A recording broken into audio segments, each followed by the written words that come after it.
Bueno, el último día terminamos el versículo 4 de este capítulo 19 de Apocalipsis. Vamos a hacer un pequeño resumen, pero desde el inicio, muy pequeño, un pequeño resumen desde el inicio del capítulo para ver por versículos muy rápidamente, en unos segundos cada versículo, y podernos situar un poco. Eh, Vamos a hablar de 9 versículos que son los que conforman esta primera parte del capítulo 19. Son los que tienen que ver con una sección que acaba. A partir del versículo 11 veremos otra cosa, una nueva sección diferente. Esta primera parte del capítulo, de los 2 versículos que hablamos, tienen que ver con el reconocimiento por parte de todos, del reinado del Mesías. Insisto, esta primera parte del capítulo 19 tiene que ver con el reconocimiento por parte de todos del reinado del Mesías.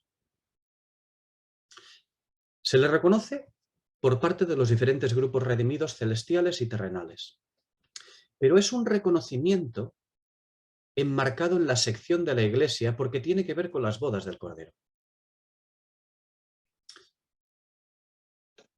Por eso está enmarcado en esta sección, una sección que no acabará hasta que concluya el versículo 10.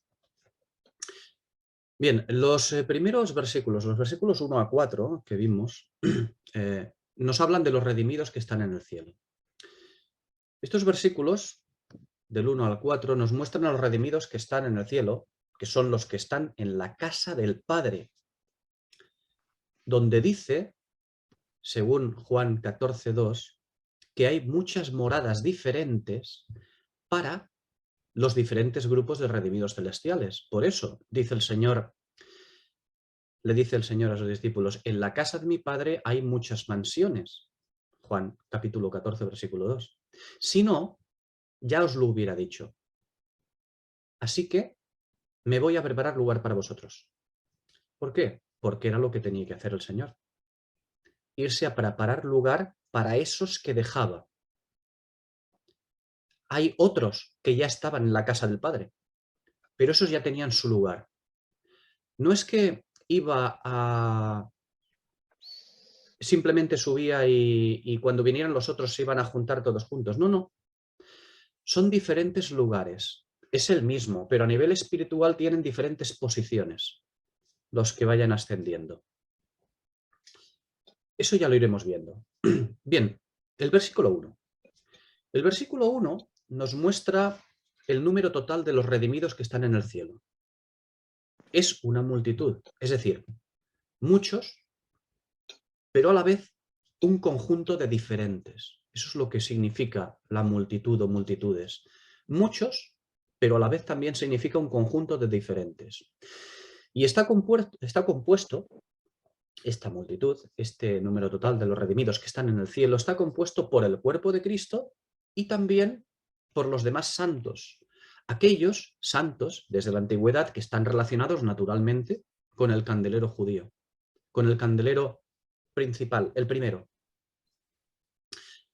Los versículos 2 y 3 nos muestran a los santos de ambos candeleros. Eso sí, vengados y listos, es decir, habiendo sido vengados por parte del Señor, y listos para ocupar el lugar que les corresponde.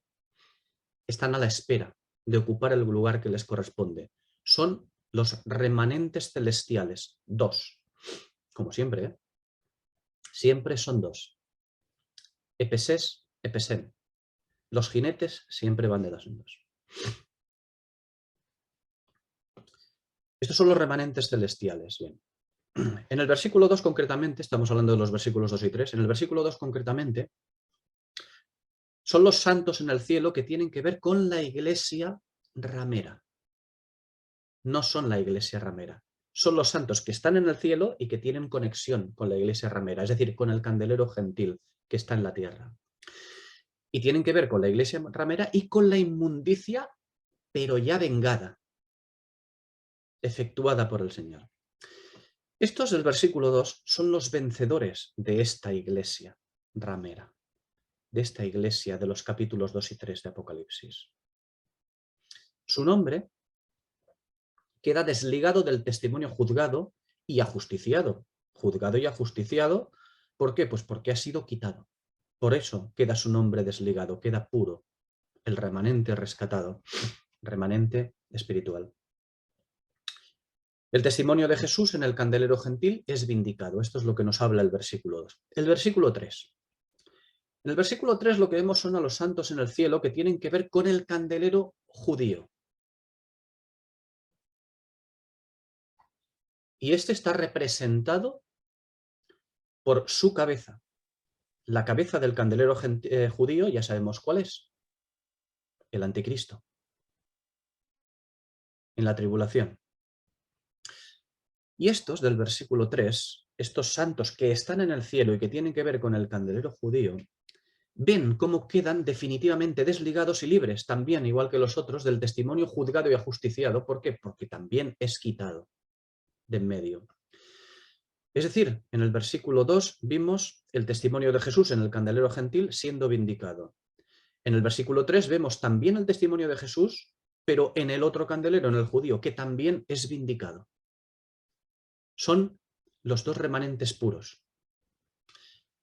Y en el versículo 4 vimos otra cosa diferente. Lo que vemos en el versículo 4 fue la consumación del reconocimiento del cielo hacia Cristo Rey. En el versículo 4 es el mismo trono.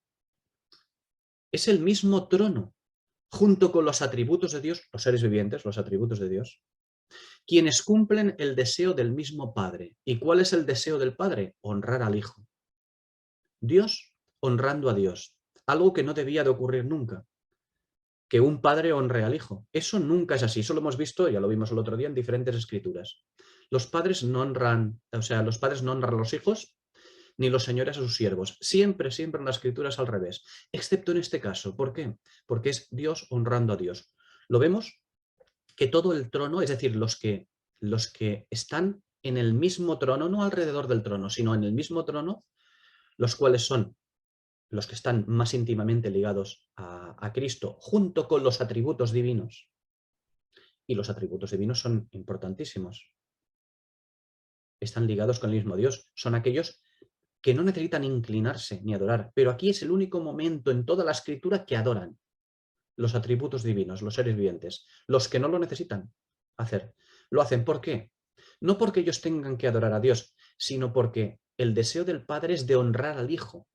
Dios adorando a Dios ante todos, honrándole ante todos. Por lo tanto, los atributos divinos honran. ¿A quién honran? Al Hijo, a Cristo Rey. Estamos hablando del reconocimiento de todos, por parte del cielo, por parte de la tierra, hacia el Señor. De momento hemos visto el reconocimiento de todos los que están en el cielo, no del cielo, sino de los que están en el cielo, los diferentes grupos, incluyendo el deseo del Padre de honrar al Hijo. Cuando pasemos ahora, a partir de ahora, a los versículos 5 y 6, ya nos trasladamos a la tierra. En el versículo 5 veremos el requerimiento final a todos los de la tierra, un requerimiento final que se les hace. Es el trono quien pide, inclinaos ante el rey. Y en el versículo 6 es la respuesta de toda la tierra. Y esta vez reconociendo al rey con los redimidos, eso sí, con los redimidos que inauguran el reino a la cabeza. Los redimidos van a la cabeza de esta adoración de todas las cosas. Cuando lleguemos a los versículos 7 y 8, veremos otra cosa más. Veremos las bodas. Las bodas también son un reconocimiento. ¿Por qué? Porque coronan. Proverbios 12:4. Las bodas coronan al rey. En el versículo 7 lo que veremos son a los amigos del esposo. Fijaos en la expresión. Cuando lleguemos a ese versículo, fijaos en la expresión que dice gocémonos. Es el gozo cumplido de Juan 3:29. Es decir, de Juan, el bautista, el amigo del novio. Son los amigos del novio, del esposo. Mientras que en el versículo 8, a quien veremos es a la esposa. ¿Quién es la esposa? La corona de su marido, como dice Proverbios. es reconocimiento también que aparezca la esposa. Y cuando lleguemos al versículo 9, lo que veremos será no las bodas. Esto hay que disociarlo absolutamente. No veremos las bodas, veremos la cena de las bodas. Es un acontecimiento diferente. ¿Que está ligado con las bodas? Naturalmente, pero que no son las bodas en sí. Forma parte de todo el proceso de las bodas, pero no son las bodas en sí, sino la fase final. Ya veremos más adelante cómo funciona, por ejemplo, cómo funcionaba antiguamente, en época del Señor, los desposorios, las bodas, el contrato, todo, ¿no? Bueno, en el versículo 9 digo que cuando lo veamos veremos los que son los participantes de la cena. Algo que tiene que ver con la tierra. Porque las bodas es algo que se efectúa, la boda en sí es algo que se efectúa en el cielo. Y las cenas de las bodas es algo que se efectúa en la tierra. Por eso son los participantes de la cena, algo que tiene que ver con la tierra, como hemos dicho. Son los redimidos terrenales. Son los que entran al reino procedentes de la gran tribulación, encabezados por los santos de Israel. Encabezados, por cierto, por un israelita de verdad. De verdad, o también dicho, un israelita verdadero, es decir, de los que buscan a Jehová. ¿Como quién? Pues como Natanael de Caná. Ese es el sentido que veremos cuando lleguemos a las palabras, estas son las palabras verdaderas de Dios. Ya lo veremos. El último día vimos en el versículo 4, como finalizaba el versículo 4, donde veíamos pues, que era la última vez que aparecían los seres vivientes y los ancianos en la Escritura, tanto en el libro como en la Escritura. Dejan de aparecer. ¿Por qué? Pues primeramente, como dijimos, los seres vivientes desaparecen porque la función de los seres vivientes desaparece. No es necesaria ya esa función. Ni la función querubínica ni la serafínica. La función querubínica es la de señalamiento del pecado. Y la actuación providencial del Señor. No necesitan capacitar a nadie más para actuar. Los seres vivientes tampoco tienen que hacer su trabajo señalador. El Señor Jesús ha cumplido todas las cosas, porque en el momento que llega, cumple todas las cosas. Toda la justicia queda cumplida. Todo ha acabado. Y los dos candeleros, tanto el judío como el gentil, de esos candeleros se han obtenido dos remanentes puros. Ya no hay señalamiento por el pecado, no es necesario. Y por lo tanto tampoco hay función serafínica. Ya no hay necesidad de expiación. ¿Por qué? Porque la expiación ya ha sido efectuada. Fue efectuada cuando vimos, o sea, cuando lo vimos en el candelero gentil. Y durante la tribulación, con el sonido de las trompetas, también acabó de ser efectuada la expiación en el candelero judío. La expiación, al ser efectuada, ya no necesita un ministerio serafínico. Y por lo tanto, al ser efectuada, tampoco hace falta un ministerio querubínico de señalamiento del pecado. Ese es el motivo por el cual Satanás ya no tendrá nada que hacer. Absolutamente. Perderá su lugar porque no tendrá nada que hacer con todos estos. Habrá que esperar al fin del milenio para otra cuestión, pero eso ya llegaremos, cuando llegue el momento. Bien, con respecto a los seres vivientes, querubines y serafines. En cuanto a los ancianos también desaparecen. Es la última vez que vemos a los ancianos. ¿Por qué? Porque los ancianos lo que hacen es esperar en su lugar, en un lugar que es la casa del Padre. Pero no es el lugar definitivo. Ya hablaremos, cuando hablemos de Salomón, ya hablaremos porque Salomón es el tipo del rey en gloria, ya hablaremos de cómo la esposa de Salomón primero es llevada a la ciudad de David, después se construye otra cosa para ella y al final es trasladada a esa casa en Jerusalén. Eso nos va a hablar de cosas interesantes. Pero lo que decimos es que la casa del Padre no es el lugar definitivo de la Iglesia, no es el lugar definitivo de los 24 ancianos. El lugar definitivo será otro. Ya lo veremos cuando lleguemos al capítulo 21. Pero digo que es el último momento en que aparecen los ancianos, porque desaparecen para manifestarse como otra cosa. ¿Y qué es esa cosa? Lo que veremos en los versículos 7 y 8, sobre todo en el 8, la novia. Bien.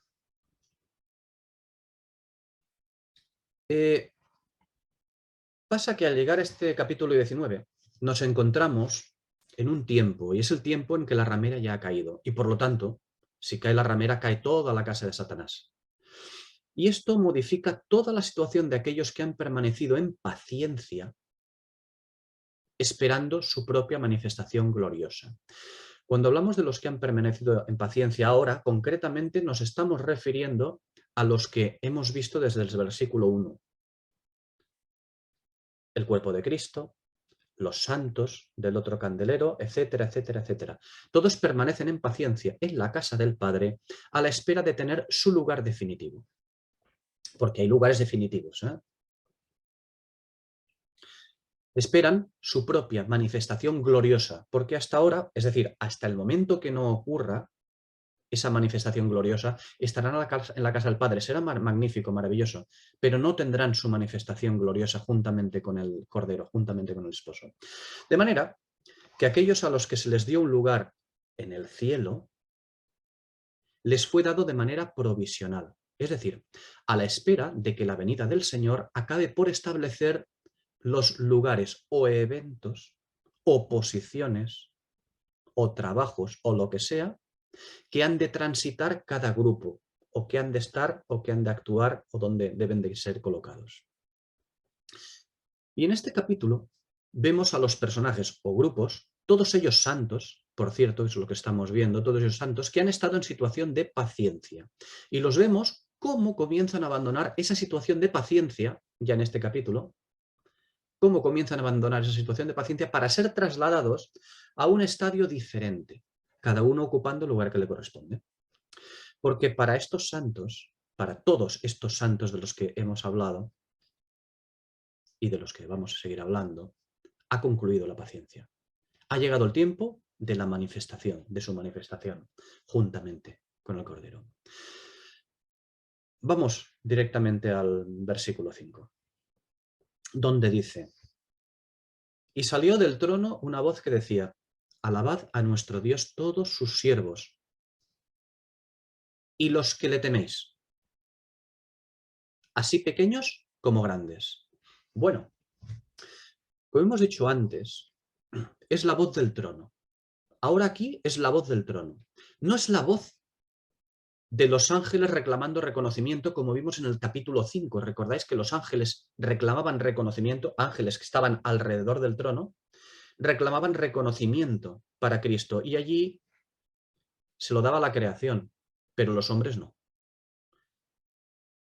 En el capítulo 5. Aquí es la voz del mismo trono, no la de los ángeles, y reclaman ese reconocimiento.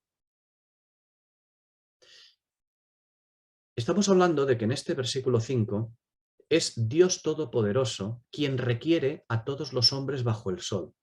Les requiere el reconocimiento a su Cristo, a su Cordero, al Hijo ante el cual va a depositar todas las cosas, toda honra, incluido el juicio.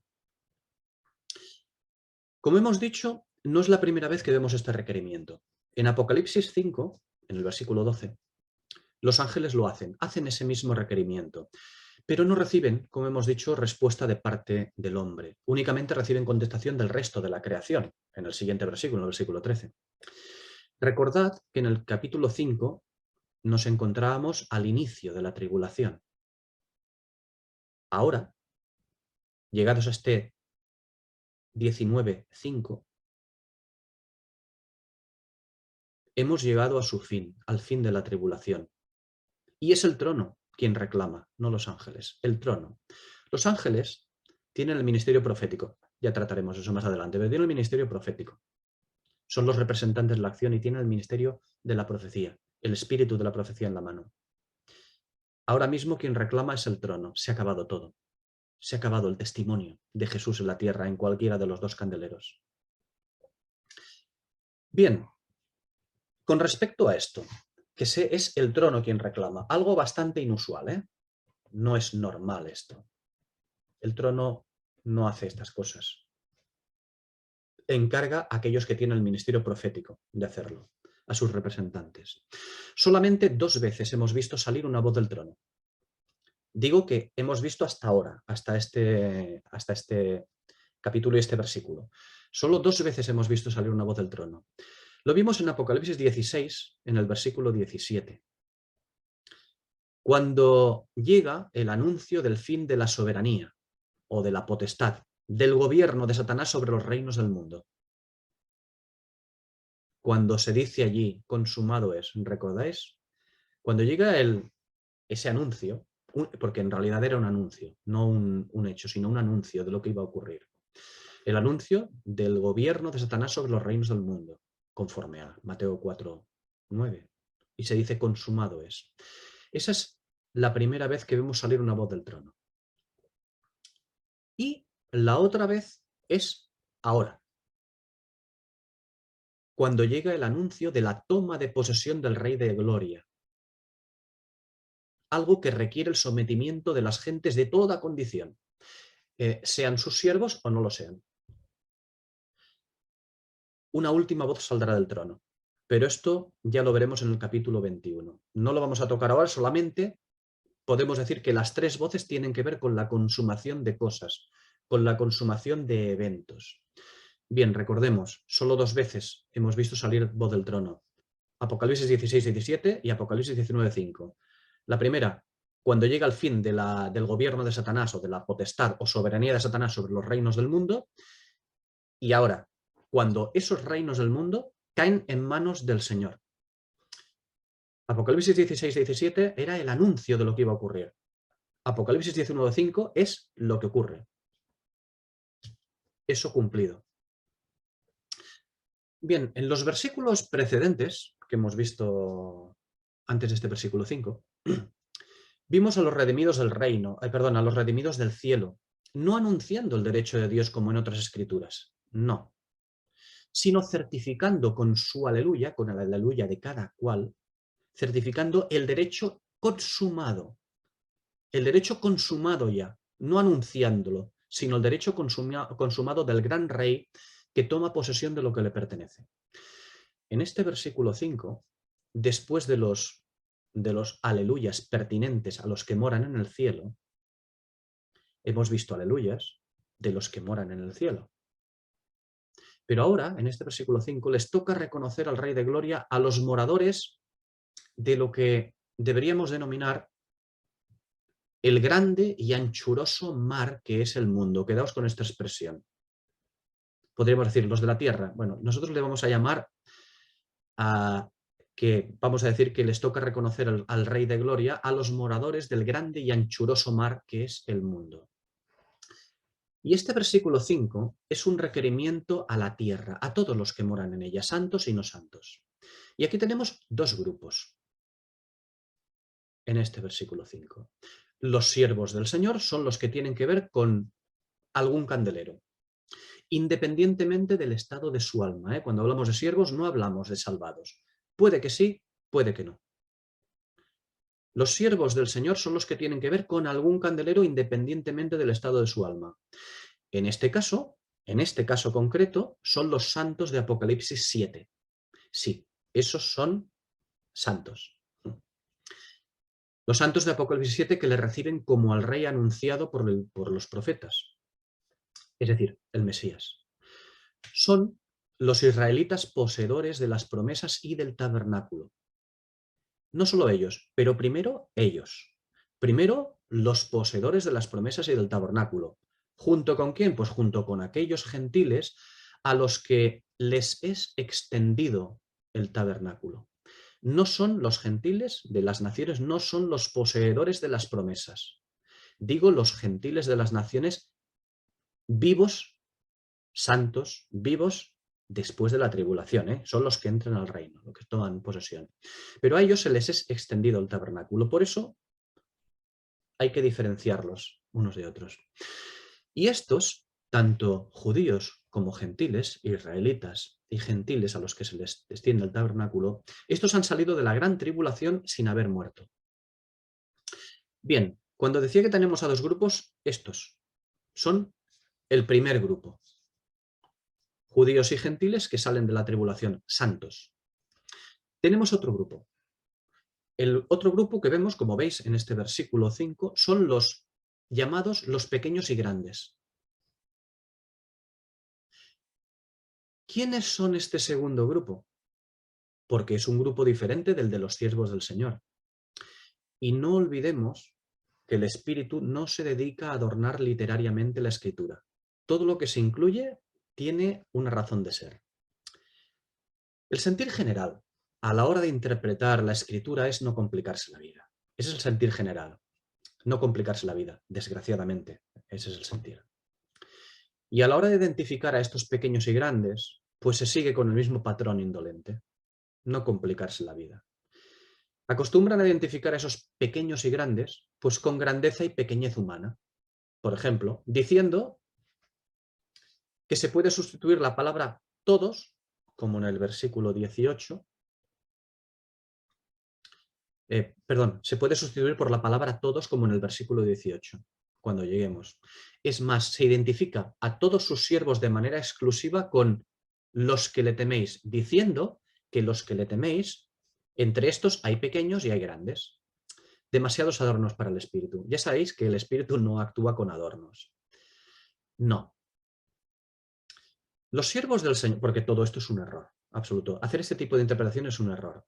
Los siervos del Señor sí que deben recibir el tratamiento de todos. ¿Por qué recibirán este tratamiento? Pues porque todos sus siervos están compuestos de los dos grupos de santos que aparecen en Apocalipsis 7 y que le reciben al reino, los judíos y los gentiles. Por eso se le dice todos posteriormente. Porque son los judíos y los gentiles, todos los que pertenecen a ese remanente que entra al reino. Pero los que le teméis es un segundo grupo. Los que le teméis tiene una esfera de aplicación muy amplia e incluye en la tierra a santos y no santos. Sus siervos, aquí concretamente, habla de los de Apocalipsis 7, y todos ellos son santos, mientras que los que le teméis, pequeños y grandes, incluyen a santos y no santos. Vamos a irlo viendo. Recordad que en el cielo no hay temor de Dios. En el cielo no hay temor de Dios en absoluto. ¿Por qué? Pues porque allí hay santidad plena. El temor solamente media allí donde cohabita el pecado, entre nosotros, aquí en la tierra. El temor de Dios es correcto. Dice, y en los creyentes también el temor de Dios, naturalmente. Porque aquí estamos cohabitando con el pecado. Aquí es necesario el temor de Dios. Allí no. Allí hay santidad plena. En toda la historia bíblica podemos ver diferentes fases o esferas de actuación de Dios con su creación. Quedémonos con esta idea. Diferentes esferas de actuación de Dios con su creación, diferentes maneras de tratar con ella. Por ejemplo, vemos a los judíos, a los gentiles y a la iglesia de Dios. ¿Ve? Son esferas que el Señor marca de actuación de Dios o de relación de Dios con ello. Vemos también a los santos y los impíos. Son dos tipos de esfera con las que el Señor trata e interacciona de alguna manera. Es decir, cuando habla con judíos, habla de una manera. Cuando habla con gentiles, habla de otra. Cuando habla con la iglesia de Dios, habla de otra. Y cuando habla con santos, habla de otra. ¿Por qué? Pues porque a veces los santos pueden incluir no solo a gentiles o no solo a judíos. Pueden incluir a ambos. Por lo tanto, tiene que tomar una manera de actuar con ellos cada uno diferente. Pero también hay otras esferas de actuación. Por ejemplo, cuando habla de todas las cosas creadas. O cuando habla de otra expresión que es toda la creación, lo cual, toda la creación, eso es diferente de la categoría anterior, de todas las cosas creadas. No tiene que ver una cosa con la otra, porque son diferentes. Por ejemplo, hay otras esferas de actuación. Cuando habla o actúa o interactúa, sus tratos con el mar y la tierra. O, por ejemplo, los tratos en las diferentes dispensaciones. Ya vemos que la manera de actuar de Dios pues, es en función de cada momento que Él ha establecido y de cada situación, cada esfera. Cada esfera. En fin, hay muchas esferas de actuación, o podemos llamarlas de relación, de Dios. Unas son más selectivas, otras son más universales, abarcan más cosas, esa manera de interactuar Dios, de relacionarse. Pero ahora, concretamente, se reclama nuestra atención acerca de unos que pertenecen a otra esfera diferente de la de sus siervos. Es terrenal, esta esfera también es terrenal, pero es otra esfera, la de los pequeños y grandes. Vamos a ver cómo esta esfera de los pequeños y grandes tiene que ver con aquellos que sin ser santos pueden reconocer a Dios, no digo que lo hagan, tienen la capacidad, son como un plantío. Los pequeños y grandes pueden reconocer a Dios. Y como digo, no digo que todos estos vayan a hacerlo, sino que son llamados a ello, son llamados a reconocerle. Temer a Dios no da prerrogativa de salvación de alma. ¿Y quiénes son estos? Pequeños y grandes, pues todos los hombres del mundo. Pero vamos a indagar sobre ello, vamos a justificarlo, ¿no?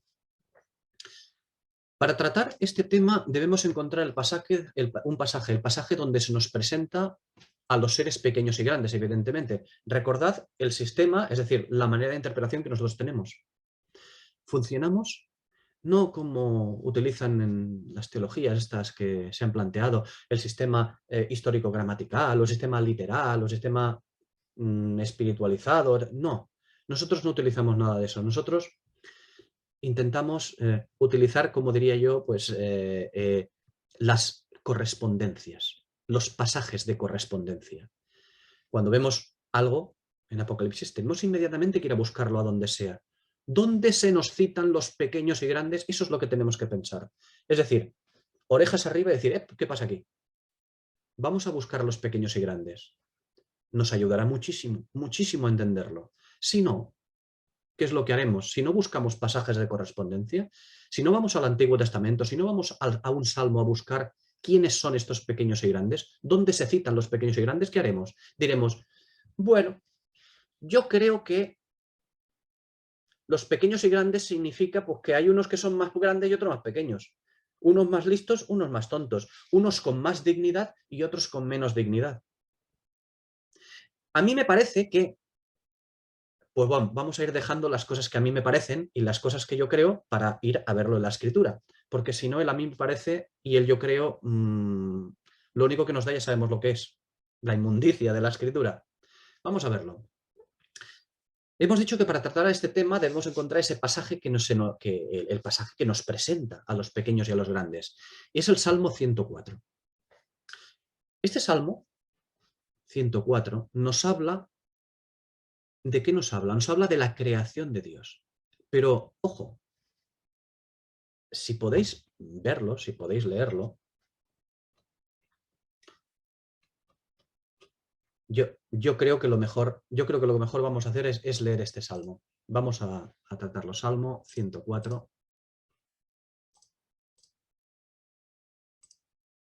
Que dice: bendice, alma mía, a Jehová, Dios mío. Mucho te has engrandecido. Jehová, Dios mío, mucho te has engrandecido. Te has vestido de gloria y de majestad. El que se cubre de luz como de vestidura, que extiende los cielos como una cortina, que construye sus aposentos sobre las aguas, el que pone las nubes por su carroza, el que anda sobre las alas del viento, el que hace a los vientos sus mensajeros y a las llamas de fuego sus ministros. Él fundó la tierra sobre sus cimientos. Él fundó la tierra sobre sus cimientos. No será jamás removida. No será jamás removida. La tierra, no será jamás removida. Aquí nos está diciendo que no se va a mover más, jamás la tierra de aquí. Va a existir para siempre. Continuamos. No será jamás removida. Con el abismo, como con vestido, la cubriste. Sobre los montes estaban las aguas. A tu reprensión oyeron. Al sonido de tu trueno se apresuraron. Subieron los montes, descendieron los valles al lugar que tú les señalaste. Les pusiste un límite que no traspasarán ni volverán a cubrir la tierra. Tú eres el que saca de las fuentes de los arroyos, se deslizan entre los montes. Dan de beber a todas las bestias del campo. Mitigan la sed de los asnos monteses. A sus orillas habitan las aves de los cielos, cantan entre las ramas. Él riega los montes desde las alturas. Del fruto de sus obras se sacia la tierra. Él hace producir el heno para las bestias y las plantas para el uso del hombre, para que saque el pan de la tierra. Y el vino que alegra el corazón del hombre, el aceite que hace brillar el rostro y el pan que sustenta la vida del hombre. Se llenan de savia los árboles de Jehová, los cedros del Líbano que él plantó. Anidan allí las aves. En su copa hace su casa la cigüeña, un animal inmundo, por cierto. Los riscos son para las cabras monteses, las peñas madrigueras para los conejos. Hizo la luna para marcar los tiempos. El sol conoce su ocaso. Traes las tinieblas y se hace de noche. En ella corretean todas las bestias de la selva. En la noche. Los leoncillos rugen tras la presa reclamando a Dios su comida. Sale el sol, se recogen y se echan en sus guaridas. Sale el hombre a su labor y a su labranza hasta la tarde. Cuán innumerables son tus obras, oh Jehová. Hiciste todas ellas con sabiduría. La tierra está llena de tus criaturas. He allí el grande y anchuroso mar. He allí el grande y anchuroso mar, en donde se mueven seres innumerables, seres pequeños y grandes, en el grande y anchuroso mar. Lo surcan las naves, y ese leviatán que hiciste para que retozase en él. Sí, la gran bestia también. Todos ellos esperan en ti, para que les des su comida a su tiempo. Se la das y la atrapan. Abres tu mano y se sacian de bien. Escondes tu rostro y se espantan. Les retiras el aliento, dejan de existir y vuelven al polvo. Envías tu soplo y son creados, y renuevas la faz de la tierra. Sea la gloria de Jehová para siempre. Alégrese Jehová en sus obras. Él mira a la tierra y ella tiembla. Toca los montes y humean. A Jehová cantaré durante toda mi vida. A mi Dios cantaré salmos mientras exista.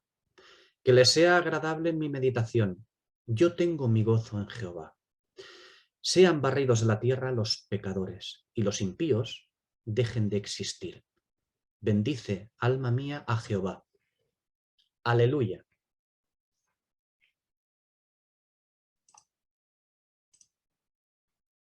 Bueno, se dice, es un cántico al Señor, cántico de alabanza, y punto. No, error. El error viene dado por la indolencia. Eso de un canto al Señor y vamos a describir las diferentes cosas como cosas maravillosas que el Señor ha hecho en la tierra y tal. Error. Para eso no hace falta tener un intérprete de la Escritura. Para eso no hace falta un profeta que nos hable de la Escritura. Para eso, como veréis, cualquier incrédulo sirve. Incrédulo es capaz de coger el Salmo y decirte palabra por palabra y decirte maravilloso es el Señor, también es capaz de hacerlo. Mira las cosas que ha creado, qué bonito. Tal. El Espíritu no se molesta en preparar todo un salmo. Por cierto, un salmo importantísimo, importantísimo, en la estructura de las cosas creadas por Dios. No las visibles, porque ese salmo no habla de las visibles, habla de las invisibles. Usa expresiones y palabras para mostrarnos cosas. ¿Para mostrarnos qué? Los fundamentos.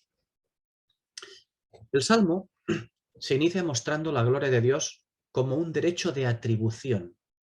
Versículos 1 y 2. Dice, te has vestido, te has engrandecido. Un derecho de aquel que es la fuente de bendición. Dice el versículo 3, sus aposentos sobre las aguas. Es la fuente de bendición, las aguas que nos hablan de la Escritura, de la palabra de Dios. La bendición. No hablamos del que bendice aquí o allí. No se trata del que está bendiciendo aquí y allí una cosa u otra. No, no. De lo que hablamos es del que es la fuente de todo fundamento creacional. No del que da una bendición aquí y allí. No, no. Hablamos del que es la fuente de todo fundamento creacional. Sus aposentos sobre las aguas. Fijaos que no está hablando de la creación de la tierra. ¿Os habéis dado cuenta que no habla de la creación de la tierra? De lo que habla es de sus fundamentos, de sus cimientos. Es decir, no tanto de las cosas creadas, visibles, sino de su significación, de su simbolismo, de su concepto. Lo cual es mucho más importante que las cosas mismas creadas. Tipos y figuras, de eso es de lo que está hablando. Tipos y figuras. Eso es lo que nos plantea este salmo. Tipos y figuras. Tipos y figuras que tienen que ver con su acción sobre la creación, sobre lo que trata este salmo, sobre la creación. Vamos a expresarlo mejor. El versículo 4 nos habla de la acción de Dios. Sí, porque recordemos que los ángeles tienen un ministerio profético, son los representantes de la acción.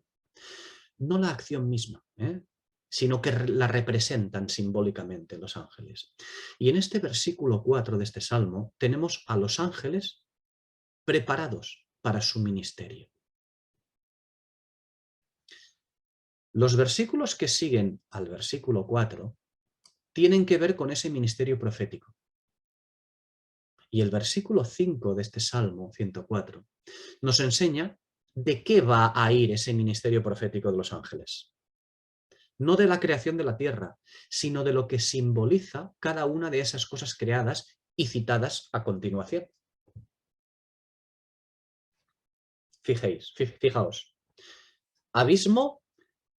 Fijaos en las palabras porque os van a sonar, porque hemos estado hablando de estas palabras durante muchos capítulos. Fijaos ahora, abismos, montes, aguas, trueno, bestias, aves de los cielos, el pan de la tierra, el vino, el aceite, el pan que sustenta la vida del hombre, los árboles donde anidan las cigüeñas, un animal inmundo como hemos dicho, la peña, la luna, el sol, las tinieblas, la noche donde actúan las bestias, el león y la presa, el hombre que cuida del campo, Mateo 13, las naves, el mar y hasta el leviatán, la gran bestia. Hemos citado muchas cosas, que están contenidas en este salmo. No hemos necesitado acudir a muchas escrituras, solamente a este salmo para ver una gran cantidad de cosas de las cuales nosotros ya conocemos su simbolismo, porque lo hemos estado tratando en Apocalipsis. Todas estas cosas las hemos estado tratando, todas estas cosas que acabamos de citar y que contiene este salmo.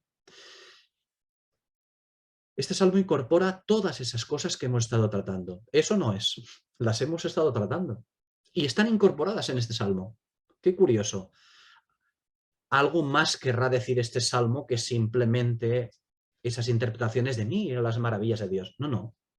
Aquí hay cosas muy importantes, hay conceptos muy importantes. No son 2 o 3, son un montón. Todos los que hemos citado, que son todos los que están en este salmo, están en los capítulos que hemos tratado de Apocalipsis. Bien, y después de haber enumerado estas cosas, el salmo, después de enumerarlas, el salmo, cuando ha terminado de enumerarlas, llega a los versículos 24 a 27. ¿Y qué es lo que vemos en los versículos 24 y 27? De 24 a 27, pues en esos versículos vemos que se nos presenta a aquellos para los que han sido preparadas estas cosas, para los que han sido preparadas estos fundamentos. ¿Y quiénes son? Los pequeños y los grandes. Los pequeños y los grandes. Y los pequeños y los grandes son los que se mueven o interaccionan en el grande y anchuroso mar. Son los que van a tener su lugar en todo el desarrollo de la simbología descrita en el Salmo y por lo tanto también descrita en el libro de Apocalipsis. son los tipos y sombras de cosas superiores, de cosas proféticas. Aquí, el grande y anchuroso mar no es el mar de las naciones gentiles. No estamos hablando del mar, estamos hablando del grande y anchuroso mar. Es uno más grande que el mar de los gentiles. Es el mar del mundo, que los incluye, ¿eh? Pero es el mar del mundo al completo. ¿Es el mar de las naciones? Sí, pero incluyendo a todo el mundo, Israel también. Todo. Observemos cómo al presentarnos a los seres que tienen su lugar en este vasto mar profético, en el versículo 25, inmediatamente, cuando nos presenta a todos estos seres, a los grandes y pequeños, inmediatamente, ¿qué es lo que aparecen también en el siguiente versículo? Esas naves de comercio con sus mercaderías. ¿Y qué vemos en el mismo versículo? También a una gran bestia.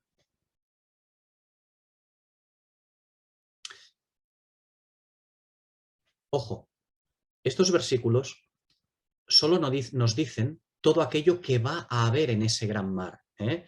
Aquí no hay desarrollo profético. Es algo embrionario. Es una cosa que el Señor ha colocado ahí y que se iba a desarrollar siglos después.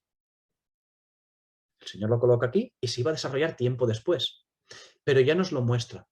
Todo esto ya estaba profetizado. ¿Qué significa? ¿Qué podemos extraer de este salmo? ¿Podemos hacer un desarrollo profético en este salmo? No.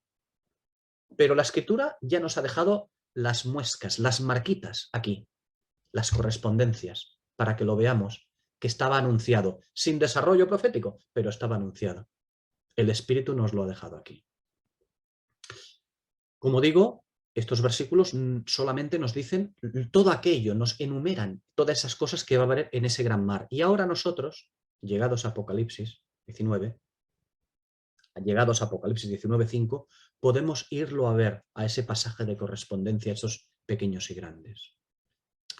Como digo, no hay desarrollo profético aquí, solo es el conjunto o recuento de elementos y personas que van a participar en los desarrollos proféticos. Esto es algo embrionario. En el Salmo 104 era algo embrionario, ¿no? Pues como cuando comienza a hablar Daniel de la bestia. Vemos una sola bestia y cuando llegamos a Apocalipsis vemos dos, por ejemplo. Pero allí era algo más embrionario la profecía, ¿eh? Pues igual aquí, ¿no? Bien, en ese vastísimo mar de este salmo, donde tienen que moverse o actuar o interactuar, donde tienen que actuar, donde tienen que vivir los pequeños y los grandes, eso sí, según los fundamentos, no según la vida, según los fundamentos. Estamos hablando de cosas espirituales, ¿eh? Ya digo, en ese vastísimo mar donde tienen que moverse o actuar los pequeños y los grandes, se va a desarrollar una historia, pero según los elementos descritos. Es decir, según esa simbología, según esos fundamentos. De eso se trata. Y ahora viene la parte que nos va a determinar la identidad concreta de esos pequeños y grandes. Versículo 27.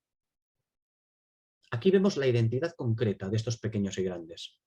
Dice, todos ellos esperan en ti, para que les des su comida a su tiempo. Claro. Estos son los que esperan recibir lo que sea que reciban. Van a recibir la comida a su tiempo, lo que sea que reciban de esos fundamentos que se ha hablado.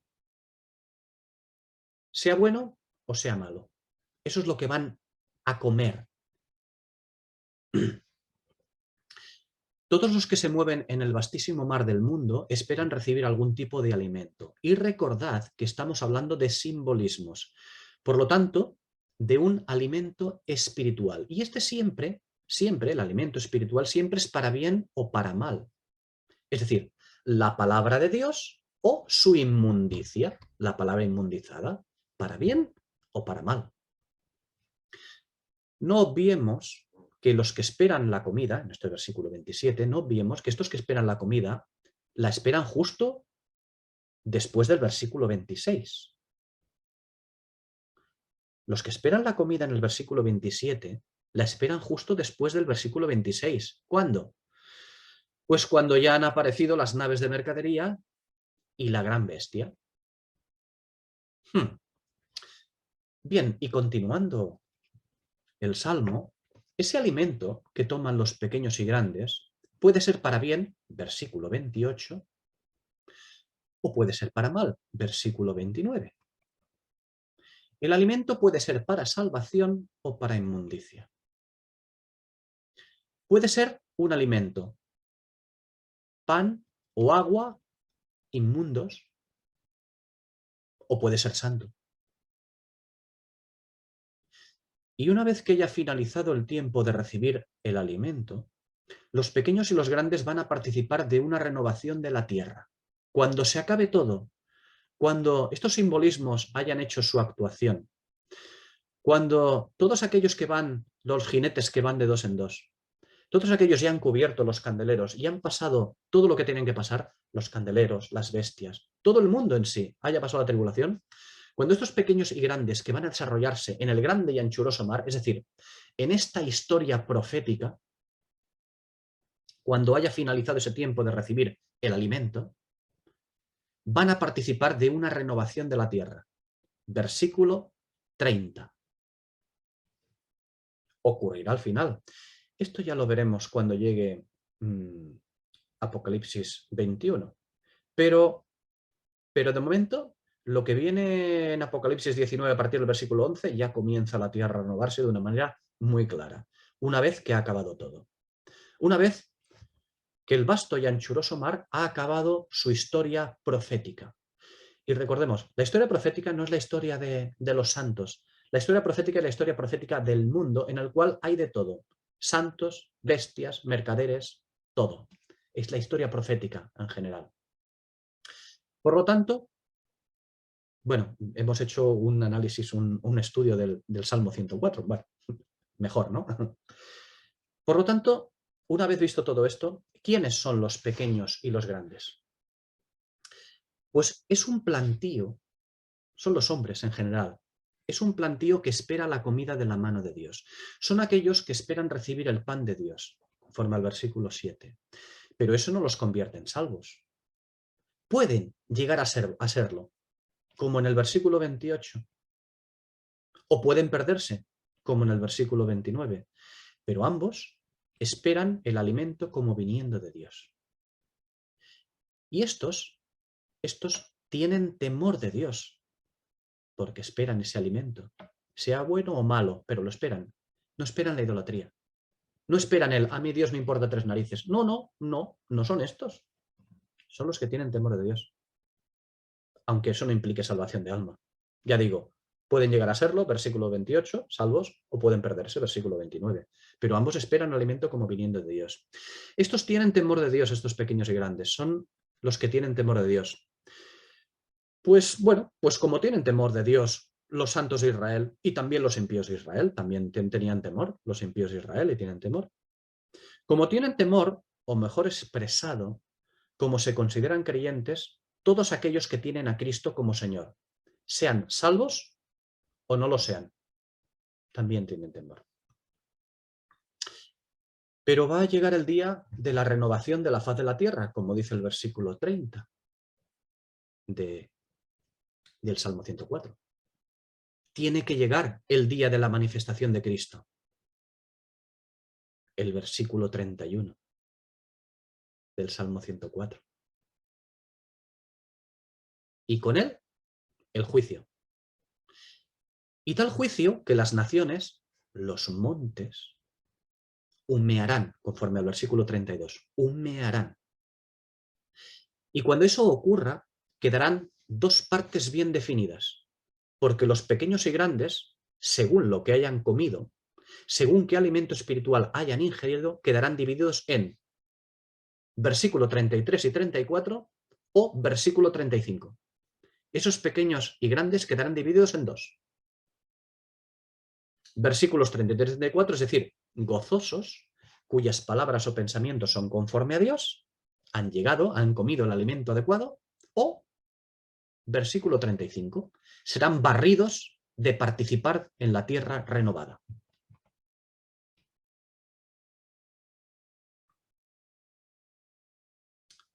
¿Y sabéis cómo consuma el Salmo todo su discurso? Con aleluya. Sí, ya sé que puede parecer, bueno, significa alabar a Jehová. Sí, sí, pero quiero incidir en eso, porque es importante.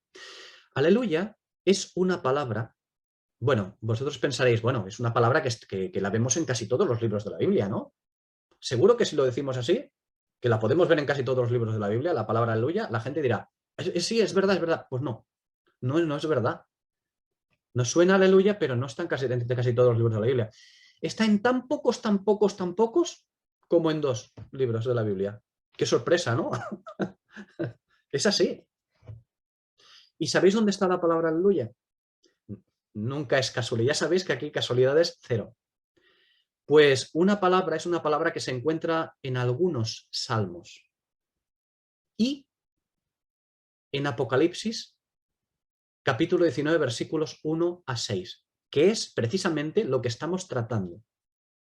No se encuentra en ningún libro del Nuevo Testamento más, ni en ningún capítulo de Apocalipsis, solo en el capítulo 19, en el momento que estamos tratando. Qué curioso, ¿verdad? En fin, coincidencias ni una con el espíritu. Hay razón de que esto sea. Bien, antes de continuar, un pequeño inciso. El Salmo 104, quiero decir antes de continuar Apocalipsis, el Salmo 104 nos habla de la creación de los fundamentos. Esto volveremos a tratarlo, cuando lleguemos al capítulo 21, los fundamentos. Lo volveremos a tratar cuando lleguemos al capítulo 21. ¿Por qué es importante? ¿Por qué? Pues porque tiene que producirse, cuando llegue el capítulo 21, tiene que producirse un cambio en esos fundamentos. Ya veréis cuando lleguemos que habla de fundamentos, ¿no? Tienen que producirse un cambio importante en esos fundamentos. Ya lo veremos, no adelantemos más porque sería irnos demasiado. Bien, y ahora vamos a ver las escrituras donde aparecen los pequeños y los grandes. Ya que hemos citado el lugar donde la escritura nos presenta a los pequeños y los grandes, ahora vamos a ver dónde aparecen los pequeños y los grandes en las escrituras. Más datos. Salmo 115, versículo 13. Ahí aparece. Aquí, en el versículo 13 del Salmo 115, hay bendición general a la nación, por lo que pequeños y grandes, en este Salmo, son aquellos que temen a Dios sin tener en cuenta la salvación personal, sino la nacional. Salvación nacional. ¿Vale? Pasamos a Hechos 26, versículo 22. Bien. Aquí, estos, pequeños y grandes, son aquellos a los que se testifica la palabra, es decir, el alimento. Se les da el alimento. Se testifica la palabra. Punto. Se les testifica la palabra. Nada más. Y pasando a Apocalipsis, los vemos a los pequeños y los grandes, pero ahora los vamos a ver por parejas. De 2 en 2, como los jinetes. Apocalipsis 11, 18 y Apocalipsis 13, 16. Primeramente. En Apocalipsis 11, 18 y 13 y 16 los vemos de una manera. En 11, 18 los vemos como los que recibirán un galardón, mientras que en 13, 16 son los que reciben la marca de la bestia. Ambos versículos son pequeños y grandes. Pueden recibir un galardón o pueden recibir la marca de la bestia, en función de su alimento. Y ahora pasamos al capítulo 19. Tenemos el versículo 5 y el versículo 18 para ver a los pequeños y los grandes. En el versículo 5, a los pequeños y los grandes se les requiere recibir al Rey de Gloria, mientras que en el versículo 18, que ya lo tocaremos, van a ser contados con los que pelean contra el Cordero, los pequeños y los grandes también. Los pequeños y los grandes pueden serlo para bien o para mal, para ser contados entre los santos o para ser contados entre los inmundos. Ya lo hemos visto. Finalizamos la serie de estos pequeños y grandes con una modificación de estos. Tenemos dos pasajes donde ya no son llamados pequeños y grandes. Habla de los mismos, pero son llamados de otra manera. Esta vez son llamados grandes y pequeños. El Espíritu nunca hace las cosas porque sí. Jeremías 16:6 y Apocalipsis 20:12. Ya sé que deberíamos llegar a Apocalipsis 20:12, ya llegaremos, pero de momento tenemos que citarlos para poder tratar estos pequeños y grandes. Jeremías 16:6 y Apocalipsis 20:12, en estos dos pasajes se diferencian de los anteriores. Estos dos versículos se diferencian de los anteriores que hemos citado por esa particularidad. Por una particularidad. Y aquí, en estos dos pasajes, no es que sean contados entre los inmundos. En Jeremías 16:6 y Apocalipsis 20:12, no es que sean contados entre los inmundos concretamente, en los que hay inmundicia. No, no, no, no. En estos dos pasajes, en estos dos versículos, lo que hay es muerte explícita e irremisible. Así pues, mientras son habitantes de este mundo, mientras que sean habitantes de este mundo, son contados como pequeños y grandes. Y pueden escoger recibir al Señor de dos maneras. Al crucificado como hijos de Dios en este tiempo de su paciencia y también en la tribulación a la predicación de aquellos que sean portadores del testimonio, o bien pueden recibir al Señor cuando Él venga. Pero, eso sí, recibirán al Rey de Gloria al que se someterán.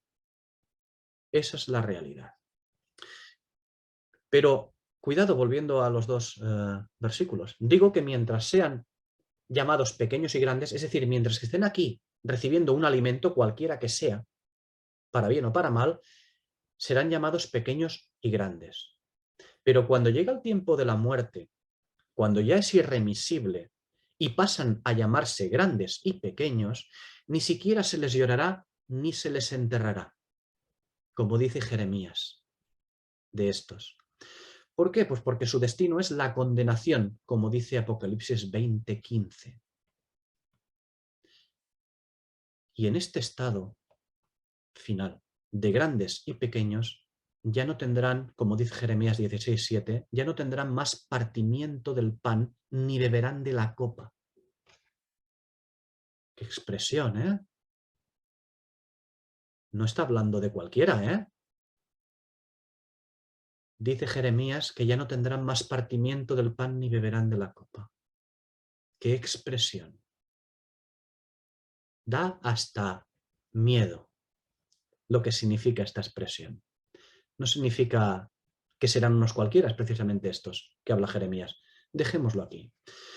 Dice que ya no tendrán más partimiento del pan ni beberán de la copa, en Jeremías 16:7, porque el banquete de ellos, siguiente versículo, Jeremías 16:8, no es el banquete de ellos, Jeremías 16:8, no es el que nosotros tenemos preparado. No es el que los santos tendrán preparado. Los que reciban el reino, ¿eh? No tanto nosotros, sino los que reciban el reino, los que entren al reino. Nosotros también con ellos, estamos hablando de la esposa. Y eso es Apocalipsis 19:9, cuando lleguemos. Pero ya lo citamos, ya lo adelantamos. Uno es el banquete de los que van a donde van y otro es el otro banquete, el banquete de los súbditos del rey, de los hijos de Dios, de los amigos del novio y del remanente. Bien, hemos hecho un recorrido importante con estos pequeños y grandes y hemos hecho ese recorrido importante para acabar nuevamente en este capítulo 19 de Apocalipsis. Todo está ligado. Y como hemos dicho al comienzo, en este versículo 5 de Apocalipsis 19, este versículo 5 nos muestra al trono requiriendo la alabanza de los de la tierra para el Rey de Gloria. A todos, les requiere a todos, pequeños y grandes. Bien, podemos dejar aquí hoy el estudio Y el próximo día veremos ya cómo a ese requerimiento hay una respuesta. Menos mal, la respuesta satisfactoria, la que se espera desde Apocalipsis 5, la del remanente salvo. Por lo tanto, la gloria de Cristo en esta tierra también. Bueno, lo veremos el próximo día si el Señor quiere.